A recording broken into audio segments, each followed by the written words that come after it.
د مالیې وزارت رهبري او مسؤلین په دغه وزارت کې د روڼتیا، ژمنتیا، کار اهل د کار ته د سپارلو او د کارکوونکو د ظرفیت لوړونې ټینګ عزم لري او په دې برخو کې په دوامداره توګه بریالۍ هڅې کړي چې د همدې هڅو په لړ کې اوس د مالیې وزارت د خزاینو لوی ریاست په مالي برخو کې د خپلو پراخه مسؤلیتونو له مخې د مالي سرچینو د ادارې او مدیریت، د لګښتونو د کنټرول، د بودیجې تطبیق، تخصیصاتو او د مسؤلیتونو اړوند ټولو چارو د ترسره کولو بریالۍ هڅې کړي دي. دا چې د اړوند چارو ترسره کول او د ادارې اهدافو ته په سمه توګه رسیدل د کارکوونکو د تخصص، تعهد او رښتینولۍ پرته شونې نه دي. نو د همدې موضوع د درک پر اساس د خزاینو لوی ریاست تل هڅه کړې ترڅو د بیلابیلو روزنیزو ورکشاپونو په وسیله د بودیجوي واحدونو مالي مسؤلینو ظرفیت لوړ کړي ترڅو وکولای شي کاري پروسه په لازمه چټکتیا او مسلکي توګه پر مخ یوسي او مراجعینو ته په اړوند برخو کې معیاري خدمتونه وړاندې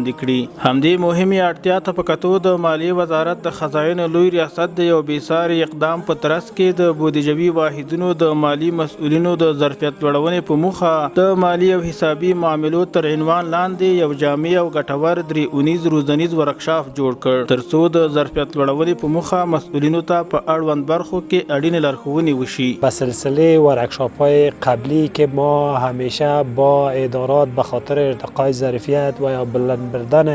سطح ظرفیت کارمندان بخش مالی، واحدهای بودجوی و ادارات ما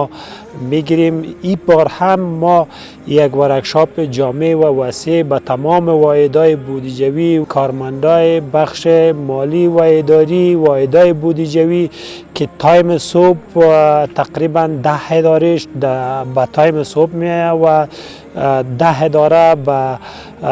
تایم بعد از وقت ما داریم که این ورکشاپ ما دایر کردیم. په دغه روزنیز ورکشاپ کې د دولتي ادارو د بودیجوي واحدونو مسؤلینو ته د مهمو مالي چارو لکه تخصیص، لګښتونه، حوالې، تادیات، قطعې، ضمانتونو، تامیناتو، د عوایدو جریان، د بانکي تطبیقاتو او د افغانستان د مالي سیستم یا افمس په تړاو د مجربو مسؤلینو او کارپوهانو له لوري په معیاري او ګټوره توګه نظري او عملي معلومات ورکړل شول. از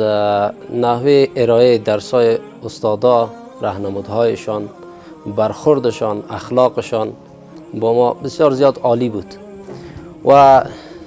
در این مدت زمانی که ما اینجا آمدیم درسایی را که استادا از روی مهربانی با پیشانی باز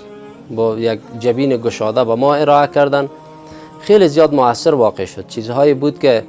ما تازه نوآموختیم، در جایی که ما مشکل داشتیم به بسیار زیاد سهولت، آسانی تانستیم ما با استادای خود مطرح بکنیم، اونا هم حل شد.